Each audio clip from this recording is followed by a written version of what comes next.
Mobile कोण कोण बघतं? त्याच्यामध्ये माझे व्हिडिओ कोण कोण बघते? आवडतात का व्हिडिओ आपले? शेती करायला कोणाकोणाला आवडेल? मग आपल्यासारखी शेती करायला कोणाकोणाला आवडेल? मुलांमध्ये कोणाकोणाला आवडेल शेती करायला?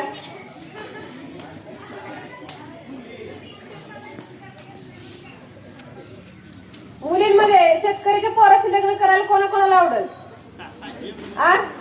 चांगला प्रश्न. होय, आवडेल का शेतकऱ्याच्या मुलासोबत लग्न करायला? दुसरीला आवडते.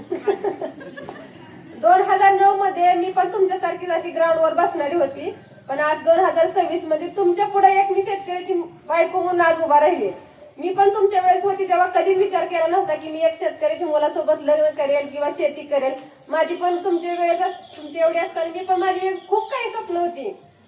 पोलीस बनायचं, डॉक्टर बनायचं, इंजिनियर बनायचं. पण ज्यावेळेस परिस्थितीनं ज्यावेळेस माझं एका शेतकरी मुलासोबत लग्न झालं त्यावेळेस मी आज खरंच माझ्या कामाचा अभिमानाने सांगते की मी शेती करते आणि त्याच्यावर आज खूप काही मिळवलं शेतीमुळे. तर तसं प्रत्येक मुलानं किंवा मुलीनं ही तुम्ही मनात सांगू नका की शेती खूप वाईट आहे. कारण याच्या अगोदर आपल्या आई वडिलांनी शेती केली आणि आपल्या आजी आजोबांनी पण शेती केली, पण त्यावेळेचा खूप काळ वेगळा होता आणि आता शेतीसाठी खूप प्राधान्य भेटले आपल्याला. नवनवीन उद्योग विकसित झाले, खूप काही गोष्टी भेटते.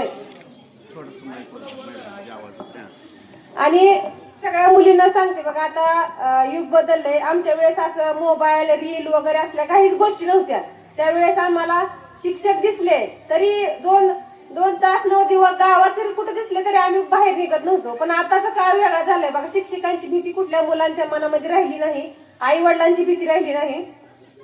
हा कार्यक्रम खरं जरी महिलांसाठी असला, पहिल्यांदा ह्या महिलांचा पण मी सन्मान करते. कारण एकट्या लेडीजने संसार चालवायचं म्हणलं तर खूप अवघड आहे. त्या फक्त त्या स्त्रीला माहिती असतं की त्या किती साऱ्या गोष्टींना तोंड देत असते त्या, आणि त्या फक्त समाजाकडून खूप काही गोष्टी ऍक्सेप्ट करते त्या आणि खूप काही अपेक्षा पण ठेवते. पण तसं समाज त्यांना तेवढं जास्त प्राधान्य देत नाही बघा. प्रत्येक अशी कुठल्याच महिलेची इच्छा नसते की माझ्या पतीचं निधन व्हावं किंवा असा दुःखाचा डोंगर तिच्यावर कोसळावा, पण नीतीच्या पुढे कुणाच काही चालत नसते.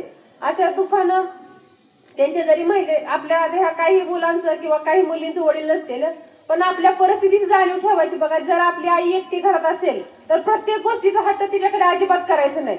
आपल्या आईची परिस्थिती सांभाळून घ्यायची, तिला प्रत्येक गोष्टी तिला मदत करायची. आणि फॅशनच्या नावाखाली कुठल्याच मुलींनी काही फालतूगिरी करायची नाही बघा. हाफ कपडे वगैरे घालायचे नाहीत. प्रत्येक गोष्टीत संस्कृती आणि सन्मान आपल्या आई वडिलांचा असू द्या, आपल्या समाजाचा असू द्या, आपल्या शाळेचा असू द्या,